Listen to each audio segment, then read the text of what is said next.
Speaker sir, నేను చెప్పింది వారు చెప్పింది ఎవరు చెప్పింది అయినా కూడా అధ్యక్ష అల్టిమేట్గా అన్నీ కూడా రిపోర్ట్స్ అధ్యక్ష. నేనేమి నా సొంత కవిత్వం కాదు. సరే, I take his point in the right spirit sir. తప్పకుండా వారు అన్నట్టుగా మరి జీతాలు ఎందుకు ఇవ్వలేదన్నారు. 2019 చివరిలో కరోనా వచ్చింది అధ్యక్ష. అప్పటిదాకా జీతాలు మంచిగానే వచ్చినాయి.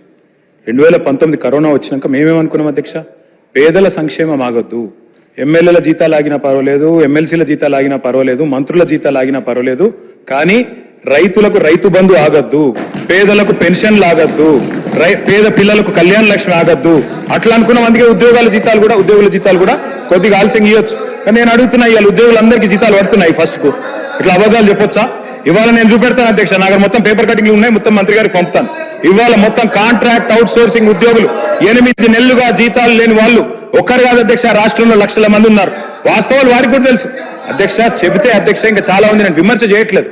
అనవసరంగా వారు విమర్శ చేయదలుచుకుంటే నేను కూడా చేయొచ్చు అధ్యక్ష. నేను చెప్పేది వారికి ఒకటే, కరోనా అనేది మొత్తం దేశాన్ని కాదు ప్రపంచాన్ని ఊపిన ఒక మహమ్మారి, దానికి ఎవరు కూడా అతీతులు కారు.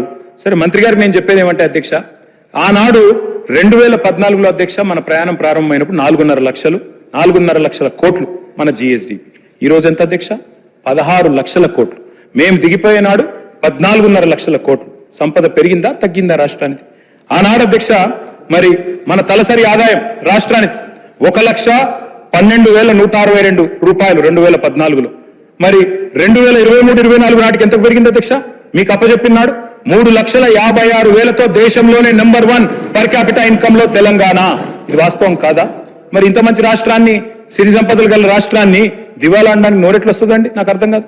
అదే మాదిరిగా అధ్యక్ష ఇంకొక మాట చెప్పాలా, మిత్రులు కొంతమంది ఈజీగా చెప్తారు అధ్యక్ష, ఏం తెలంగాణ ఒకటే కాదు అన్ని పెరిగినాయి కదా అంటారు అధ్యక్ష. అన్ని పెరగలేదు అధ్యక్ష. నేను చెప్తాను ఒక్క నిమిషంలో. కర్ణాటక అధ్యక్ష 2014లో పర్ క్యాపిటల్ 1,13,000, 2024లో 3 లక్షలు.